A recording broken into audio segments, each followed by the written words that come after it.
Trump released brutal messages about Elizabeth Warren and explained why he has a conflict with these wealthy politicians. According to Trump, they failed in their spending of unlimited resources on various campaigns and anti-PR programs and couldn't destroy Trump's name and reputation because Americans weren't affected by their lies, and now he's started to expose their true faces. As Trump says, since these people are on the wrong side of our history, they are losing this battle. That's why Trump has revealed the terrible things these people, including Elizabeth Warren, have done. So let's explain everything. As you know, Democratic leaders don't like Trump. They hate him. Elizabeth Warren and other wealthy politicians dedicated immense time and effort trying to prevent his victory in the 2024 election, rallying behind policies, media narratives, and campaign strategies aimed at stopping his return to the White House. Politicians like Elizabeth Warren warned people many times, and they had this narrative where if Trump wins, every single citizen should be scared, and because Trump is coming for our democracy to collapse everything. That's why they leveraged every possible avenue for political attacks, legal challenges, and high-profile endorsements to discredit him and energize their base. Yet, despite their relentless opposition, Trump ultimately won, proving once again that his support among the American people remains strong enough against these wealthy politicians to overcome the combined efforts of his most determined adversaries. And Donald Trump said many times already in reaction to this anti-campaign against him that these wealthy politicians are liars. And now, after Trump won, during her interview on MSNBC, Warren explained why USA is in trouble because of Trump and how USA has a terrible president like Trump who is selfish, not intelligent, and all he thinks is about himself. That's why, according to her, American people should be afraid. She said, Donald Trump and his transition team are already breaking the law. I would know because I wrote the law. She was criticizing Trump's government cuts. Trump reacted and in response mocked Warren during his speech in Congress. Our country will be woke no longer. With no end in sight, the United States has sent hundreds of billions of dollars to support Ukraine's defense. With no security, do you want to keep it going for another 5 years? Yeah, Pocahontas says yes. And it's interesting to point out that Donald Trump once had mutual respect with wealthy politicians like Elizabeth Warren. All of that was possible before Trump entered the politics and announced in 2015 that he wanted to become the next president. Prior to Donald Trump's entry into politics in 2015, there is no substantial public record of conflict or public animosity between him and Democratic politicians such as Senator Elizabeth Warren. However, following Trump's announcement of his presidential candidacy in 2015, the dynamics shifted markedly. Warren, as many other Democrats, emerged as one of Trump's most vocal critics, challenging his policies and rhetoric on various fronts. In these strange conflict situations between Trump and wealthy politicians, like Elizabeth Warren, happened many times already.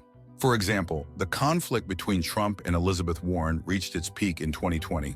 This is the time when Warren was running for a U.S. presidency. That's when Trump criticized Elizabeth Warren, called her Pocahontas after her campaign failed. Trump expressed his confidence that he would defeat her in 2020 elections if she were to run. According to Trump, it happened because she's mean and lacks talent. Many saw Warren as too aggressive in debates, particularly when she went after fellow Democrats like Michael Bloomberg. Her campaign struggled to gain momentum, especially after early primary losses, which is why she eventually dropped out. Trump said, I think lack of talent was her problem. She had a tremendous lack of talent, destroyed Mike Bloomberg like it was nothing. Then Trump added, people don't like her. She's a very mean person, and people don't like her. People don't want that.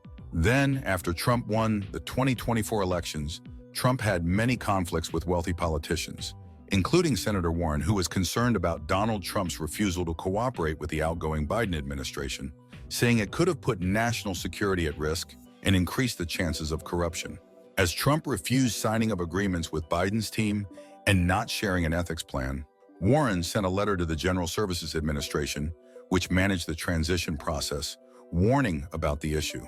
She pointed out that these agreements were usually routine and that no previous president-elect had refused to sign them. Warren wrote that Trump's refusal to cooperate made it harder for the new government to function properly. She also criticized Trump's team for not releasing an ethics plan, saying this raised concerns that his administration might serve special interests instead of the public.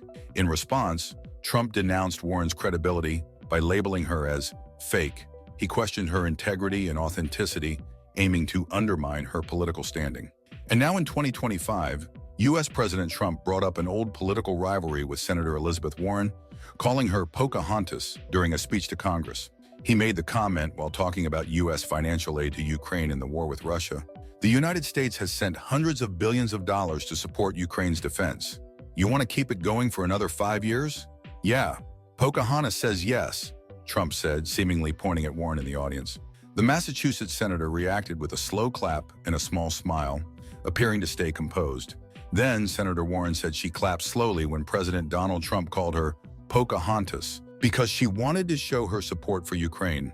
Speaking to Nicholas Balassi from Fox News Digital, Warren explained that she wanted to highlight the importance of America backing Ukraine, especially after Trump's tense meeting with Ukrainian President Volodymyr Zelensky at the White House. I was emphasizing how important it is for the U.S. to support Ukrainians who are on the front lines fighting for democracy and resisting an authoritarian leader, Warren told Fox News Digital. Warren told Fox News Digital that she got a strong reaction by clapping for U.S. support of Ukrainian patriots during President Donald Trump's speech. When asked by Fox News Digital what she thought about Trump mentioning her by name, Warren responded, "I actually hit a nerve when I applauded the United States' support of Ukrainian patriots. If that hits a nerve for Trump, then it's worth sitting through the rest of that speech."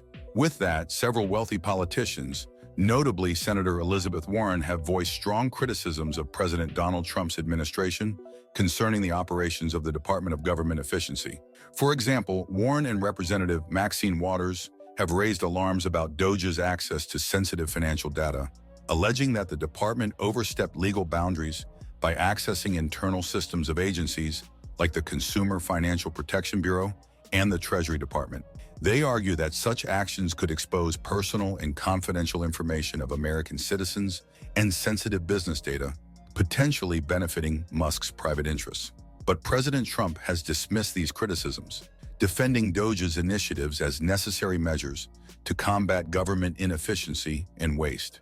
He has expressed strong disagreement with judicial decisions that have impeded DOGE's access to certain Treasury systems, labeling such rulings as crazy and asserting that no judge should have the authority to block efforts aimed at reducing fraud and inefficiency within the government. Trump maintains that DOGE's actions are within legal bounds and essential for promoting transparency and accountability in federal operations. So, in 2025, the ongoing conflict between President Donald Trump and a lot of wealthy politicians, including Elizabeth Warren, has become a staple of the political news cycle, with both figures using their sharp rhetoric to energize their respective bases. Trump, known for his direct and often provocative style, frequently takes aim at Warren, portraying her as a symbol of the radical left and an advocate for policies he believes would harm the country. And that's it for today.